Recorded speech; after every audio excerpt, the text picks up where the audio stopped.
وقعدنا نهضروا حتى وصلنا للخاتم. قالت لي جاني كبير ما حبش يلصق في صبعي وراه يطيح لي بزاف وراني خايفة يتبحر لي. قلت لها ماشي مشكل، حتى الغدوة ونمشو نبدلوه. أيام من غدوة هذاك رحنا عند مول الذهب على أساس نبدلوه، ما لقيناش عنده الخاتم اللي بغات هي. أيا بعناها له ب9 ملاين، نقصنا مليون. هزيت هادوك الدراهم حطيتهم في جيبي، وصلتها لدارهم وقلت لها حتى ل30 في الشهر يدخلوني دراهم ونشري لك خاتم شباب كيما يحب خاطرك.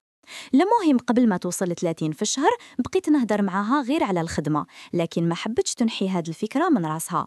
حابة تخدم بالسيف ودراهم ديالها دير بيهم وش تبغي إياه. وأنا خرجت لها نيشان، قلت لها كي راه عينك في الخدمة نفسخوا الخطوبة وكل واحد الله يعاونه. وهذاك الشيء اللي صرا وكل واحد مشى في طريقه. وفي الأخر قالت لي كون عرفت رايح يصرا هكذا والله ما نرجع لك الخاتم. قلت لها سلكني ربي منك وبلوكيتها من كلش. وهكذا كانت التجربة ديالي. واش هي ردة الفعل ديالكم؟ على بالي رايح تنتقدوني وترجعوني أنا الغلط. إذا عجبتك القصة خلي تعليق بسيط يعبر عن رأيك ودير إعجاب باش نوصل لأكبر عدد من الناس.